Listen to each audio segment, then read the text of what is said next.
چھوٹے سے بچے کے کان کے اندر توحید کی آواز کو پہنچا دینا ہے اور اس کے دل میں بٹھا دینا ہے، تاکہ آئندہ زندگی اس کی توحید پر قائم و دائم رہے۔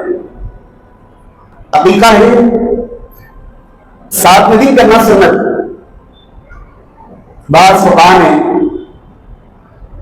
14ویں دن کہا ہے کہ 7ویں دن اگر نہ کر سکے 14ویں دن کرے، اور 14ویں دن اگر نہ کر سکے کسی وجہ سے 21ویں دن کرے، اس سے آگے نہ ڈالے عقیقے کو۔ دنیاوی ایگزام میں عصری تعلیم میں اگر کچھ نمبرات کم لا رہے یا کسی ایک سبجیکٹ میں فیل ہو جائے، ہنگامہ کھڑا ہو جائے گا۔ کبھی کسی ماں باپ نے ایک نماز سے چھوڑنے پر یا کسی نماز سے چھوڑنے پر اپنی اولاد کی تنگی کی، گھر میں ہنگامہ کھڑا کیا؟ کبھی ایسا دیکھنے میں نہیں آیا الا ماشاء اللہ۔ السلام علیکم ورحمۃ اللہ وبرکاتہ۔ الحمد للہ رب العالمین والعاقبۃ للمتقین والصلاة والسلام علی سید الانبیاء والمرسلین وعلی آلہ واصحابہ اجمعین، اما بعد فأعوذ بالله من الشيطان الرجيم، بسم الله الرحمن الرحيم۔ يا أيها الذين آمنوا قوا أنفسكم وأهليكم نارا،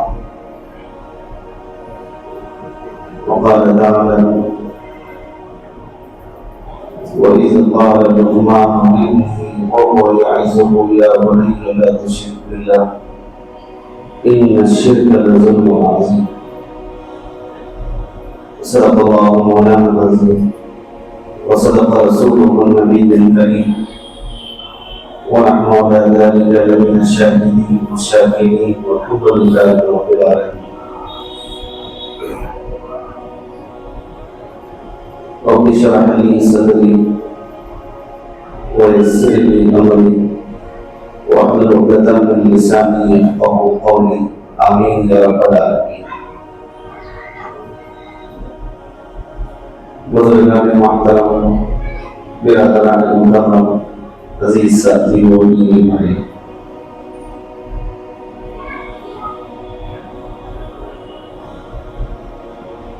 اللہ تبارک و تعالیٰ کی بے شمار نعمتیں ہیں۔ ان نعمتوں سے اللہ تبارک و تعالیٰ نے ہم کو بہتر فرمایا ہے۔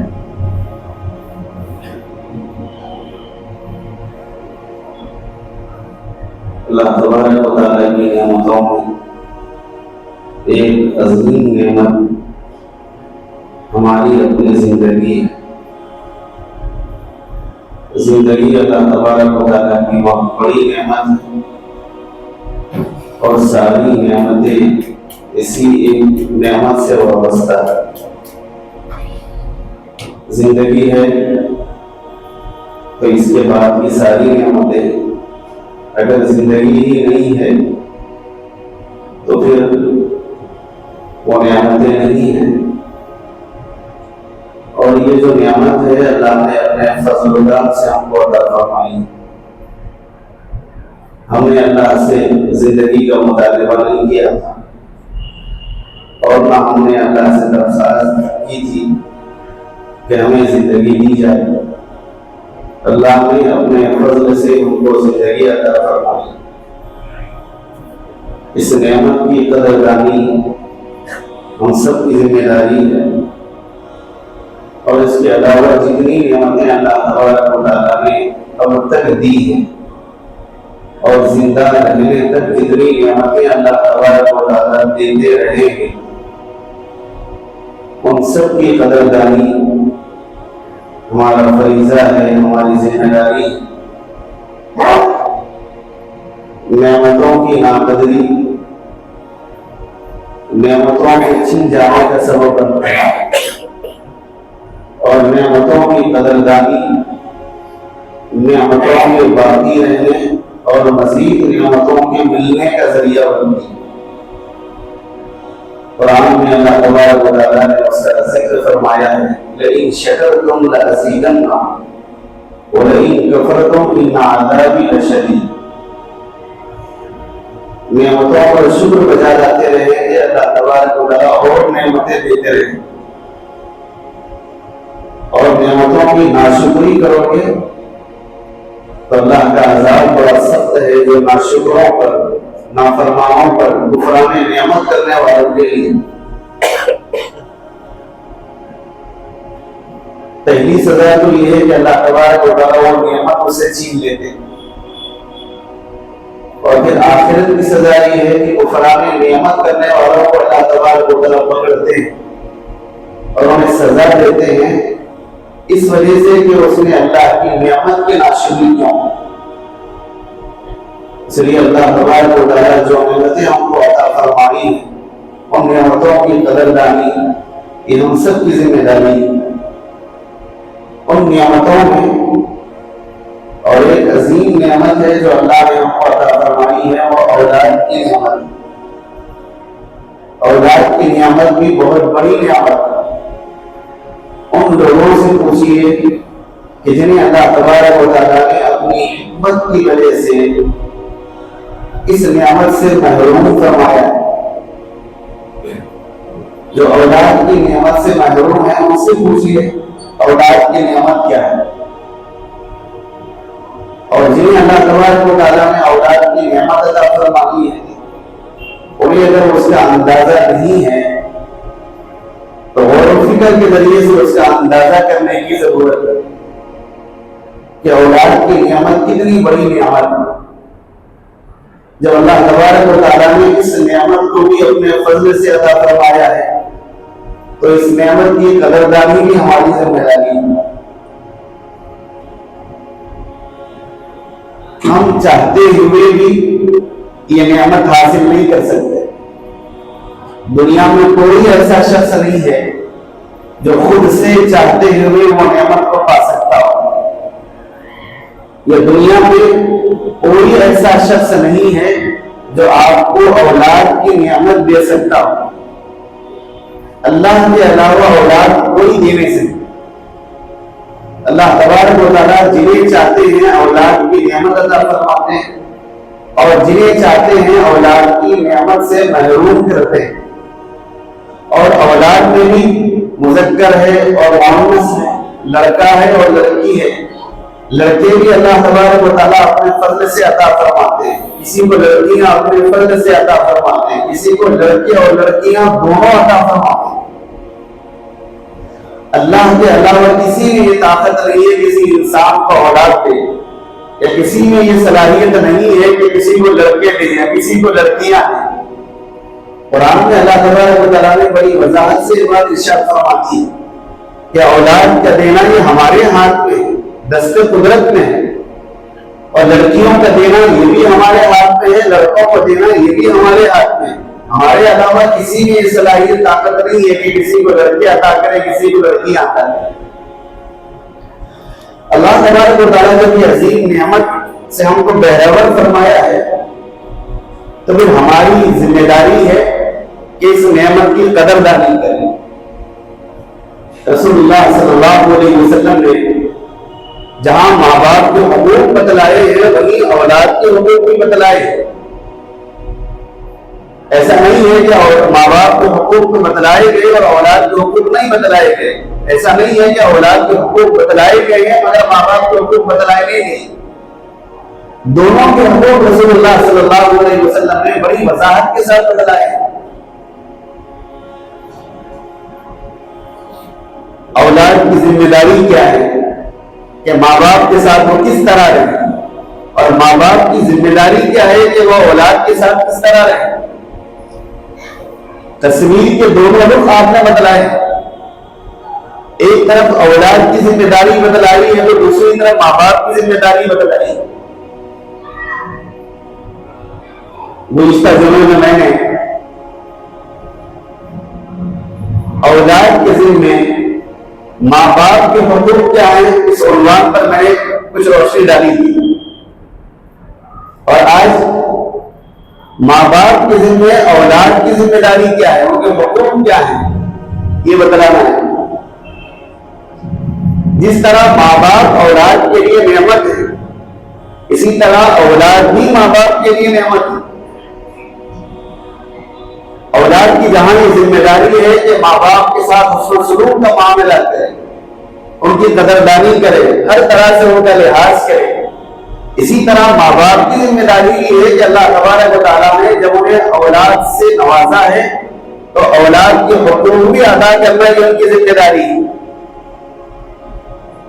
بلکہ اگر آپ قرآن پڑھیں گے اور رسول اللہ صلی اللہ علیہ وسلم کی احادیث مبارکہ کا مطالعہ کریں گے آپ، اور خصوصاً ماں باپ اور اولاد کے سلسلے میں، تو آپ کو رسول اللہ صلی اللہ علیہ وسلم کے احادیث میں یہ پیغام بڑی وضاحت کے ساتھ ملے گا کہ رسول اللہ صلی اللہ علیہ وسلم نے اپنے امتیوں کو بتلایا ہے اور امتیوں کو یہ پیغام دیا ہے اور ان کو یہ تعلیم دی ہے کہ وہ اولاد کی تربیت کیسے کرے، اولاد کے ساتھ ان کا معاملہ کیا ہونا چاہیے۔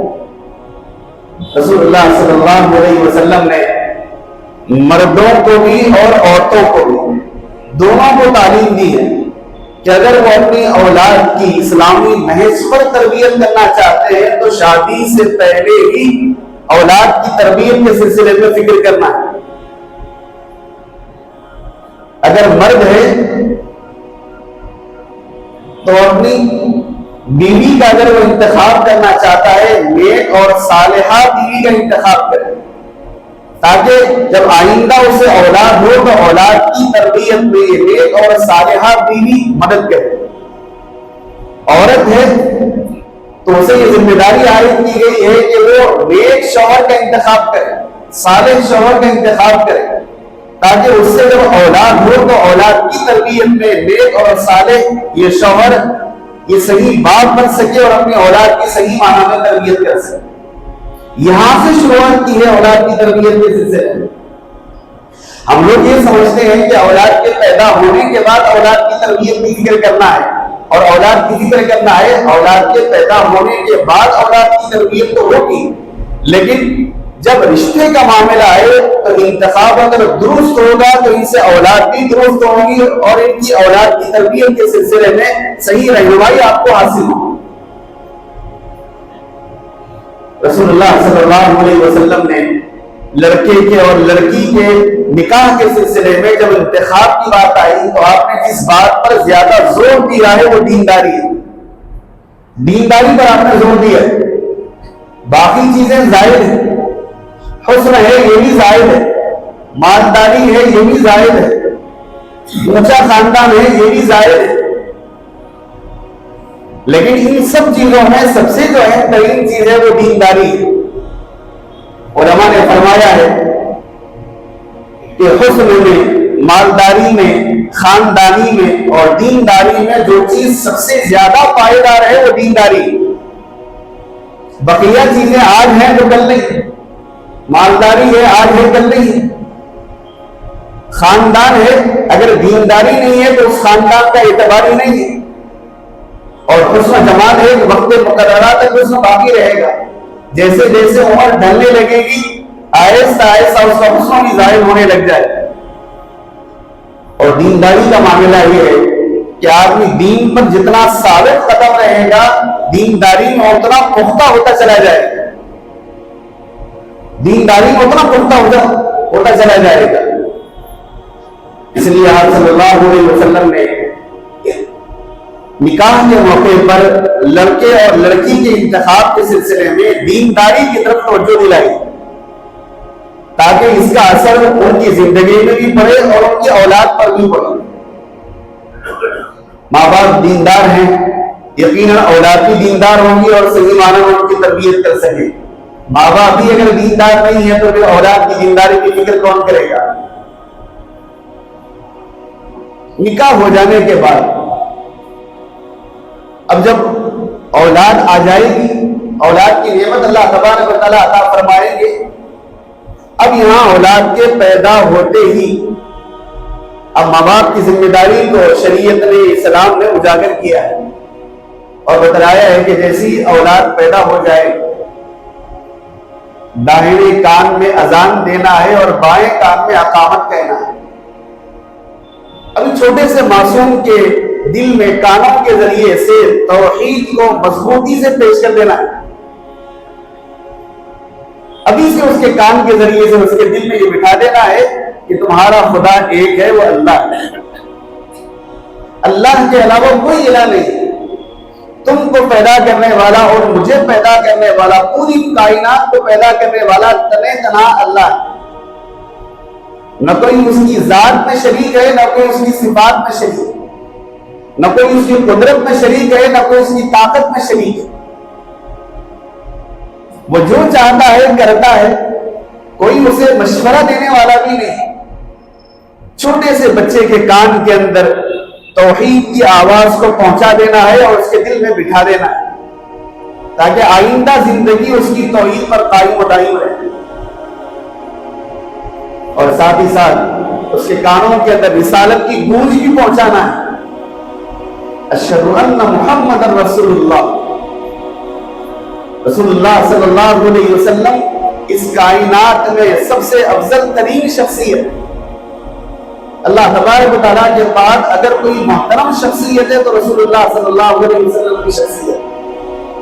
ان انسانوں میں اللہ تبارک و تعالیٰ نے انسانوں کی ہدایت کے لیے جتنے انبیاء علیہ السلام کو پیدا فرمایا، ان تمام انبیاء علیہ السلام میں اگر سب سے افضل ترین کوئی نبی ہے تو میرے اور آپ کے آقا جناب محمد رسول اللہ صلی اللہ علیہ وسلم،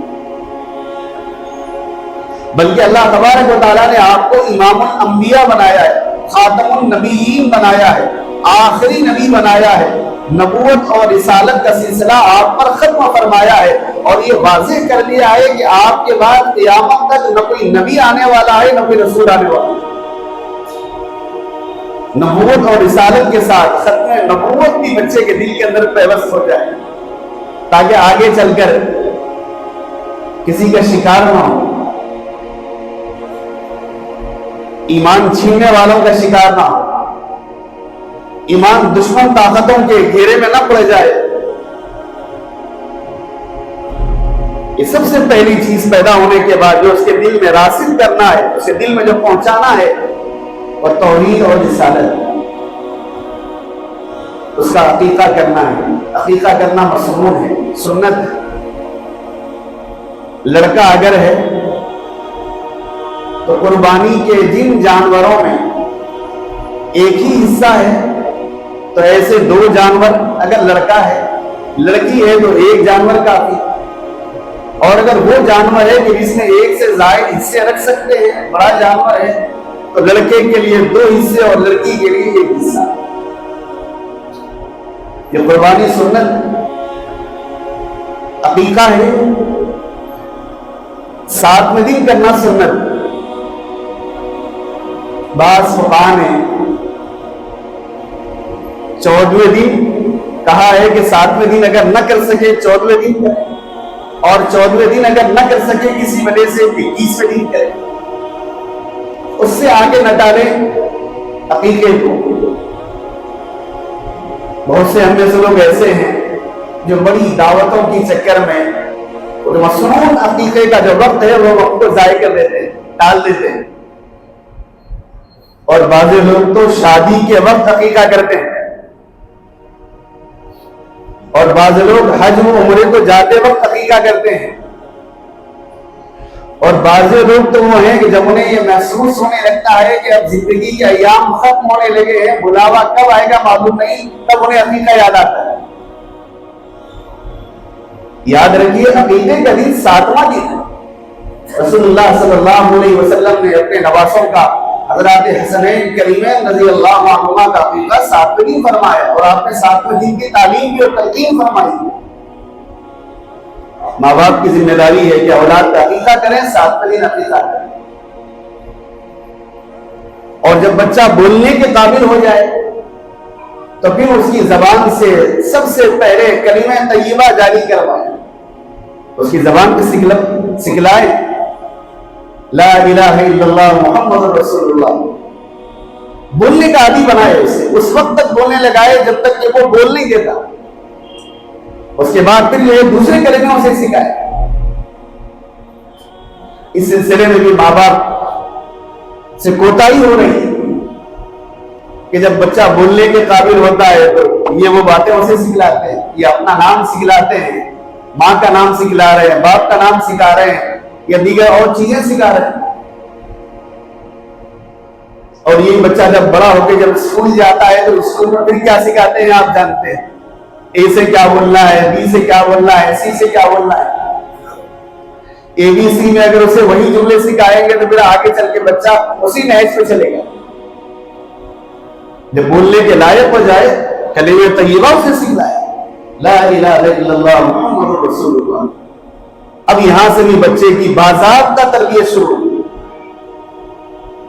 اور تربیت اب عملی طور پہ بچے کی تربیت کرنا ہے، اپنے عمل سے تربیت کرنا ہے. کیوں؟ بچے نقال ہوتے ہیں، ماں باپ کو جو کرتا ہوا دیکھتے ہیں وہ سیکھ لیتے ہیں، ذہن میں محفوظ کر لیتے ہیں اور اسی کی نقل بھی کرنے لگتے ہیں. اس لیے بچوں کی 7 سال تک، بولنے کے بعد سے لے کر 7 سال تک ان کی عملی تربیت کرنا ہے، عمل کے ذریعے سے ان کی تربیت کرنا ہے، عمل کے ذریعے سے انہیں سکھانا ہے. ان چیزوں کو آنکھ اور کان کے ذریعے سے ان کے دل و دماغ کے اندر محفوظ کر دینا ہے. 7 سال ہونے تک بچہ عملی اعتبار سے تیار ہو جائے اور وہی کام کرنے لگے جو کام کرتا ہوا آپ کو دیکھ رہا ہے، اور آپ وہی کام کریں جو شریعت کے دائرے میں. کوئی زبان سے ایسا جملہ نہ نکالے کہ جسے بچہ محفوظ کر لے، کوئی عملی ایسا قدم نہ اٹھائے جو شریعت کے خلاف، کوئی ایسا کام نہ کرے جو رسول اللہ صلی اللہ علیہ وسلم کی تعلیمات کے خلاف ہو، جو اللہ کے احکامات کے خلاف ہو.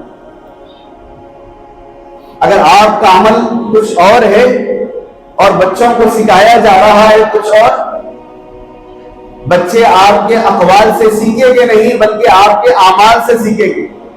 آپ کا عمل جو ہوگا بچے اس کی نقل کریں گے، آپ کے اقوال سے بچے سیکھیں گے نہیں، کیونکہ ابھی انہیں اتنا شعور نہیں ہے کہ آپ کی زبان سے نکلا ہوا جملہ اسے محفوظ کر لے اور اس کے مطابق عمل کرے. وہ تو آپ کو عمل کرتا ہوا دیکھ کر عمل کرنا چاہتے ہیں.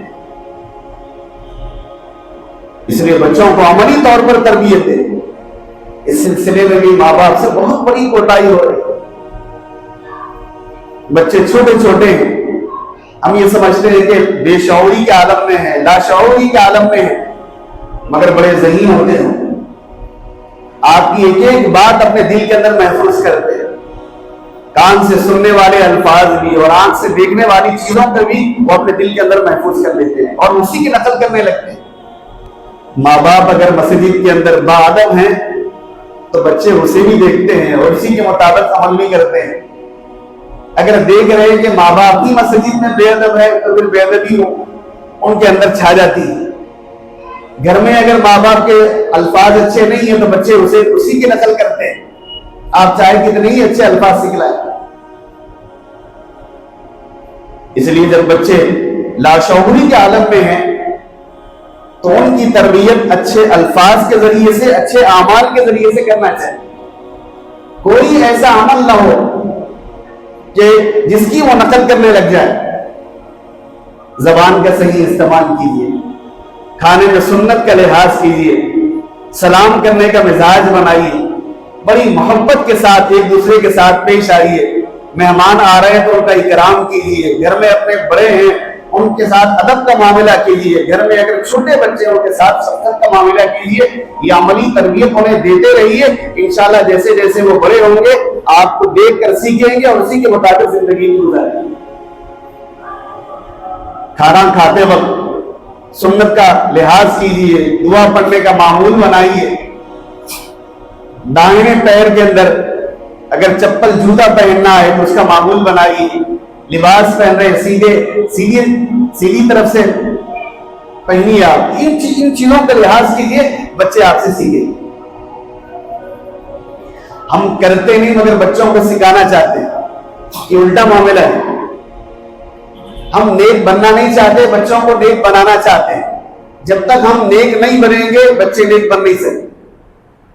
بلکہ بعض لوگ برملا کہتے ہیں میں نمازی نہیں ہوں مگر بچے کو نمازی بنانا چاہتا ہوں. آپ نمازی کیوں نہیں؟ ایک صاحب آ کر کہنے لگے کہ میں بچے کو دیندار بنانا چاہتا ہوں اگرچہ کہ میں دیندار نہیں ہوں. میں نے ان سے کہا آپ کو دیندار بننا پہلے آپ پر فرض ہے، آپ بالغ ہیں، بچہ تو بھی نابالغ ہے. نماز پڑھنا آپ پر فرض ہے، بچے پر فرض نہیں ہے۔ آپ نمازی بننا نہیں چاہ رہے، بچے کو نمازی بنانا چاہ رہے ہیں۔ آپ دیندار بننا نہیں چاہ رہے ہیں، بچے کو دیندار بنانا چاہ رہے ہیں۔ ایسا نہیں، پہلے آپ دیندار بن جائیے، انشاءاللہ آپ کو لے کر بچہ بھی ضرور دیندار بن جائے۔ اور یہ عملی تربیت کب تک دینا ہے؟ 7 سال تک۔ جیسے ہی 7 سال ہو جائے، رسول اللہ صلی اللہ علیہ وسلم نے فرمایا کہ اب تربیت کا مرحلہ جو ہے اور اونچا ہو جائے گا۔ اب یہاں سے حکم دینا ہے بچے کو۔ 7 سال سے پہلے حکم نہیں دیں گے، آپ کر کے بچوں کو سکھائیں گے۔ 7 سال کے بعد اب بچہ شعور والا ہو گیا ہے، اب اسے حکم دیں گے۔ آپ صلی اللہ علیہ وسلم نے فرمایا جب بچے کی عمر 7 سال ہو جائے، نماز کا اسے حکم، نماز کی طرف متوجہ کرے۔ اب باضابطہ مسجد لے آنا ہے، اسے بتانا ہے کہ یہ اللہ کا گھر ہے، 5 وقتہ یہاں حاضر ہونا ہے، اللہ نے حکم دیا ہے۔ اسے بار بار مسجد لائیں، اتنا مسجد لائے کہ جب نماز اس پر فرض ہو جائے تو پھر وہ مسجد کے دروازے کو بھولنے نہ پائے، اتنا اسے مسجد کا عادی بنا۔ اور جب بچے کی عمر 10 سال ہو جائے، اب پھر تربیت کا مرحلہ اور بڑھ جا رہا ہے۔ جب 10 سال بچے کی عمر ہو جائے تو نماز نہ پڑھنے پر بچے کو تنبیہ کرنے کا حکم دیا گیا ہے۔ ان کی پٹائی کر سکتے ہیں آپ، مگر مرحلہ وار ہونا چاہیے۔ ایسی پٹائی نہ ہو جو ان کے جسم کے لیے نقصان دہ ہو، جو ان کی تربیت کے لیے نقصان دہ ہو۔ بچے کے اعضاء مضبوط ہو چکے ہیں، اب باشعور ہو چکا ہے، نماز کے لیے نہیں آتا ہے تو پھر اس کی تنبیہ کی جا سکتی ہے۔ یہ ہے 10 سال مستقل تربیت بچوں کی کرنا ہے۔ اور جب بچہ 10 سال کے بعد بالغ ہونے کے قریب ہوتا ہے اور اس سے پہلے بالغ ہو جائے تو نماز فرض ہے، اگر اس سے پہلے بلوغت کے آثار نظر نہ آئے تو 15 سال کی عمر میں تو بچہ بالغ ہو جاتا ہے، جوان۔ یہ ہے مرحلہ وار تربیت۔ ہم لوگ جو عموماً شکایت کرتے ہیں نا کہ بچے ہماری نہیں سنتے، بچے ہماری مرضی کے خلاف کرتے ہیں، بچے یہ غلطی کر رہے ہیں۔ یہ جو بچے غلطیاں کر رہے ہیں کہ ان غلطیوں کا سبب ہم ہیں کہ ہم ان کی صحیح معنی میں صحیح وقت پر تربیت نہیں کر سکے۔ ہماری تربیت میں کمی کی وجہ سے، ہماری تربیت کے فقدان کی وجہ سے بچے تربیت سے محروم۔ اور اس وقت ہم تربیت کی فکر کرنا چاہتے ہیں کہ جب کہ تربیت کا عمر نکل چکی ہے، اب وہاں پر بچے ذمہ دار ہیں، بالغ ہو چکے ہیں، اب اپنی زندگی کے ذمہ دار ہیں۔ وہاں آپ ان کی رہنمائی کر سکتے ہیں، لیکن وہاں آپ ان کی مکمل تربیت نہیں کر سکتے۔ رہنمائی کیجیے بچوں کی، آپ والد ہیں، آپ کی رہنمائی کیوں؟ انہیں ضرورت ہے، اعلیٰ تعلیم کے لیے ضرورت ہے، تجارت کے لیے ضرورت ہے، کاروبار کے لیے انہیں ضرورت ہے، مزید زندگی گزارنے کے لیے ضرورت ہے، ازدواجی زندگی کے لیے آپ کی تربیت کی ضرورت ہے، مگر آپ رہنمائی کریں گے اس وقت۔ لیکن جہاں مکمل تربیت کرنا تھا وہ بچے کے پیدائش کے بعد سے لے کر بالغ ہونے سے پہلے تک یہ ہے تربیت کے مراحل ہیں، ان مراحل سے بچوں کو گزارنا ضروری ہے۔ قرآن کریم کی آیتوں میں اللہ تبارک و تعالیٰ نے ماں باپ کو بتلایا ہے کہ وہ اولاد کی تربیت کیسے ہے۔ یا ایھا الذین آمنوا قوا انفسکم واہلیکم نارا، بڑی وضاحت کے ساتھ ماں باپ کو یہ پیغام دیا گیا ہے کہ آپ کے جو ماتحت ہیں، آپ کی اولاد ہیں، انہیں اور اپنے آپ کو جہنم کی آگ سے بچانا ہے۔ قوا انفسکم واہلیکم نارا، اپنے آپ کو بھی بچائیں اور اپنے ماتحتوں کو بھی جہنم کی آگ سے بچائیں۔ سیدنا علی مرتضیٰ رضی اللہ تعالیٰ عنہ اس آیت مبارکہ کے بارے میں فرماتے ہیں کہ یہاں قوا انفسکم واہلیکم نارا سے مراد یہ ہے کہ اپنی اولاد کی تعلیم اور تربیت کی فکر کرنا ہے، مکمل اپنی اولاد کی تعلیم اور تربیت کی فکر کریں۔ جب آپ ان کی تعلیم اور تربیت کی فکر کریں گے تو انشاءاللہ جہنم کی آگ سے آپ بھی بچ جائیں گے اور وہ بھی بچ جائیں گے۔ یہ ہے مراد اصل اس آیت سے۔ حضرت لقمان علیہ السلام نے بھی اپنے بیٹے کو جو نصیحتیں کی ہے، قرآن کریم نے اسے نوٹ کیا ہے، قیامت تک آنے والے تمام انسانوں کے لیے عظیم نصیحتیں فرمائی۔ وَإِذْ قَالَ لُقْمَانُ لِابْنِهِ وَهُوَ يَعِظُهُ يَا بُنَيَّ لَا تُشْرِكْ بِاللَّهِ إِنَّ الشِّرْكَ لَظُلْمٌ عَظِيمٌ، کیا پیارے انداز میں انہوں نے اپنے بچے کو نصیحت دی، یا بنی لا تشرک باللہ، اے میرے لختے جگر، میرے نور نظر، اللہ کے ساتھ کسی کو شریک نہیں ٹھہرا۔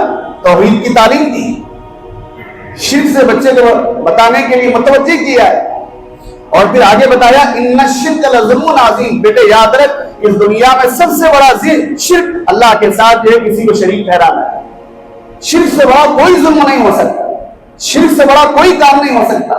جس اللہ نے آپ کو بنایا ہے، جس اللہ نے آپ کے لیے اس کائنات کو بنایا ہے، اور جو اللہ ہر لمحہ آپ کو نعمتوں سے بہرور کرتا چلا جا رہا ہے، اس اللہ کے ساتھ شریک کسی اور کو شریک کرنا اس سے بڑا اور کون سا ظلم ہو سکتا ہے؟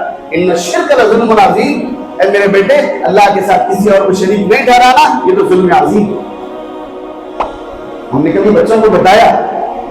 کبھی ہم نے بچوں کو نہیں بتایا توحید کیا ہے، شرک کیا ہے، عقائد کا بگاڑ کیا ہے، رسالت کیا ہے، نبوت کیا ہے، ختم نبوت کیا ہے، عبادات کیا ہیں، بنیادی عبادتیں کیا ہیں، ہم تو بچوں کو وہ بھی نہیں بتا سکتے۔ اور پھر جب اسکول کے قابل بچے ہو رہے ہیں، اسکول کے حوالے کر رہے ہیں، اور وہاں کیا صورت حال ہے آپ جانتے ہیں، اور مکتب کے حوالے کر کے ہم یہ سمجھ رہے ہیں کہ 1 گھنٹے میں مکتب والے بچوں کو پورا دین سکھا دیں گے، وہ بچوں کو رہنمائی کریں گے، بنیادی چیزیں وہ سکھائیں گے، لیکن ان چیزوں پر عمل پیرا ہونا یہ آپ کی ذمہ داری ہے۔ گھروں میں وہ مکتب کا ماحول آپ گھر میں پیدا کیجئے، مسجد کے ماحول کو گھر میں آپ ظاہر کیجئے، دینی ماحول کو گھر میں آپ پروان چڑھائیے۔ جب تک کہ آپ اپنے گھر کے اندر دینی ماحول کو پروان نہیں چڑھائیں گے، بچے دیندار نہیں بن سکتے۔ اور ہمارا مذہب صرف مسجد میں دینداری نہیں سکھاتا، مدرسے میں دینداری نہیں سکھاتا، بلکہ ہمارا مذہب زندگی کے ہر موڑ پر دینداری سکھاتا ہے، اور مکمل دینداری پر قائم رہ کے دنیا سے جانا ہے۔ اللہ کی رضامندی کا ذریعہ یہی ہے، اور اسی میں اللہ کی رضامندی مضمون ہے۔ ہم اگر ویسی تربیت نہیں کریں گے، جو تربیت کرنا ہم کو بتلایا گیا ہے، جو حقوق ہے اولاد کے، وہ حقوق کو ہم پورا نہیں کریں گے، اللہ تبارک و تعالیٰ کے پاس اگر ہماری اولاد مجرم بن کے کھڑا ہوں گی، تو اسی کے ساتھ ساتھ ان کے پہلو میں ان کے ماں باپ بھی مجرم بن کے کھڑے ہوں گے۔ اولاد شکایت کریں گے اللہ سے، اے اللہ میں دیندار نہیں بنا تھا، اس کی بنیادی وجہ میرے والدین تھے، وہ دیندار نہیں تھے، اور کبھی بھی انہوں نے مجھے دینداری کی طرف لے جانے کی کوشش بھی نہیں کی۔ دنیا داری کی طرف انہوں نے بڑی کوششیں کی تھی، مگر دینداری کی طرف انہوں نے کبھی بھی کوششیں نہیں کی۔ 100 کی نوٹ اگر بچہ ضائع کر دے، گھر میں ہنگامہ کھڑا ہو جائے گا۔ 500 کی نوٹ ضائع کر دے، بڑا ہنگامہ کھڑا ہو جائے گا۔ کبھی جو ہے دنیاوی ایگزام میں، عصری تعلیم میں اگر کچھ نمبرات کم لا لے یا کسی ایک سبجیکٹ میں فیل ہو جائے، ہنگامہ کھڑا ہو جائے گا۔ کبھی کسی ماں باپ نے ایک نماز سے چھوڑنے پر یا کسی نماز سے چھوڑنے پر اپنی اولاد کی تنبیہ کی، گھر میں ہنگامہ کھڑا کیا، کبھی ایسا دیکھنے میں نہیں آیا الا ماشاءاللہ۔ کبھی اپنے بچوں سے ہم ناراض ہوئے؟ فرض نمازیں جو تمہارے ذمہ لازم تھی، تم نے ضائع کیوں کر دیا؟ فلاں تمہاری زبان سے جھوٹ کیوں نکل گیا؟ فلاں چیز تم نے کہاں سے لائی؟ کن دوستوں کے ساتھ تم اوقات گزار رہے ہیں؟ کبھی اس بات پر ہم ناراض ہوئے؟ کبھی ہم ناراض نہیں ہوئے، کیونکہ اس کی ہمیں فکر نہیں ہے۔ فکر اگر ہمیں ہے تو بچوں کی دنیاوی ترقی کی فکر ہے، دینی ترقی کی ہم کو فکر نہیں ہے۔ یہ بہت بڑی غلطی ہے، بہت بڑی کوتاہی ہے ماں باپ۔ اور آئندہ چل کے اگر اس سلسلے میں کبھی ہم اگر شکایت کر رہے ہیں، شکایت کرنے کا کوئی حق نہیں ہے ماں باپ۔ سیدنا عمر فاروق رضی اللہ تعالیٰ عنہ کی خدمت میں ایک بوڑھا باپ اپنے نوجوان بچے کی شکایت لے کے آئے۔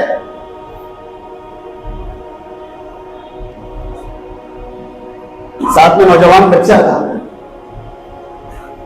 سیدنا عمر فاروق رضی اللہ تعالیٰ عنہ نے جب باپ کی شکایت سنی تو اس نافرمان اولاد کو تنبیہ کرنا چاہا۔ اس بچے نے کہا کہ حضرت آپ نے باپ کی سنی ہے، میری بھی تو سن لیجیے۔ پہلے میری بھی بات سن لیجیے، پھر آپ کو جو تنبیہ کرنا ہے آپ تنبیہ کیجیے۔ سیدنا عمر فاروق رضی اللہ تعالیٰ عنہ چپ کر کے فرمایا آپ کیا کہنا چاہتے ہیں؟ اس نوجوان نے کہا ذرا مجھے آپ یہ بتائیے کہ اولاد پر ماں باپ کے حق ہیں، لیکن ماں باپ پر اولاد کے حق کیا ہیں، ذرا یہ بھی تو بتائیے۔ سیدنا عمر فاروق رضی اللہ تعالیٰ عنہ نے فرمایا اولاد جب پیدا ہو جائے اچھے سے نام رکھیں، اور جب بڑی ہو جائے تو تعلیم سے آراستہ کریں۔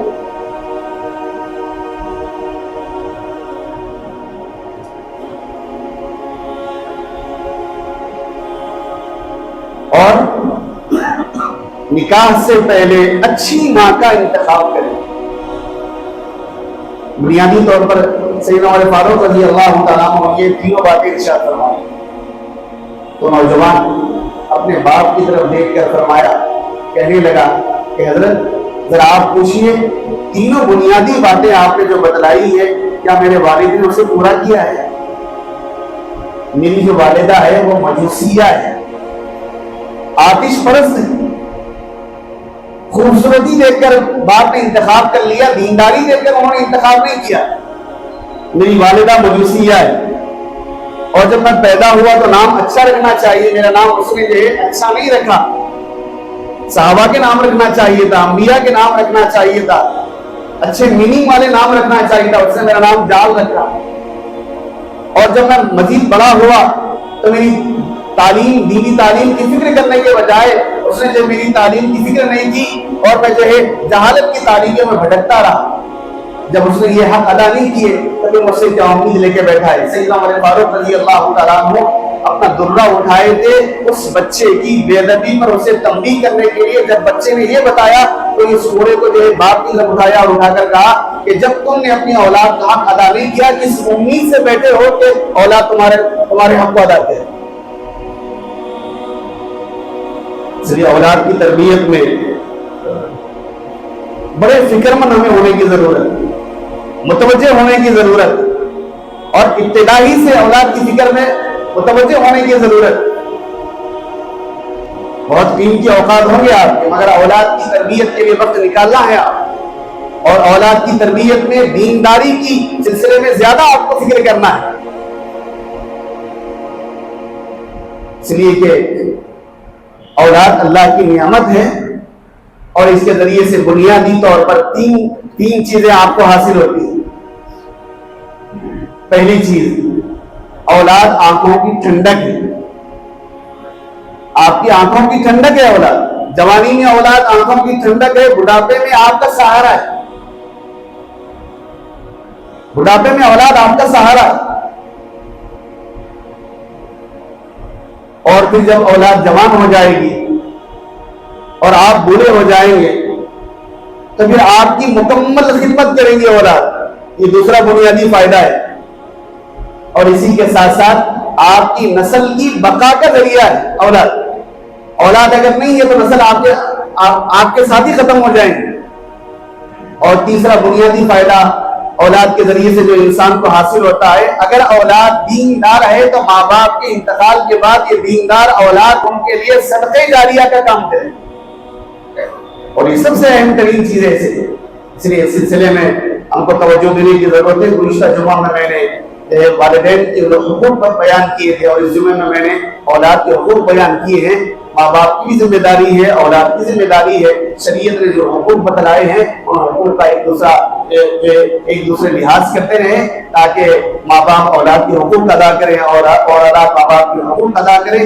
اس کے ذریعے سے ان کی زندگی اطمینان سے، چین سے، سکون سے گزرے، اور ماں باپ اگر جب تک دنیا میں رہے ان کی قدر کریں، ماں باپ کے جانے کے بعد ان کے لیے دعائیں کرتے رہیں۔ اور اولاد اگر جو ہے دیندار رہے گی تو ماں باپ کی زندگی میں بھی خدمت کریں گی، اور ان کے دنیا سے جانے کے بعد ان کے لیے صدقہ جاریہ بنتے ہوئے ان کے نیکیوں میں اضافے کا ذریعہ بنے گی۔ اللہ تبارک و تعالیٰ ہر دو کو ایک دوسرے کے حقوق ادا کرتے ہوئے زندگی گزارنے کی توفیق عطا فرمائے۔ آمین یا رب العالمین۔ وآخر دعوانا ان الحمد للہ رب العالمین۔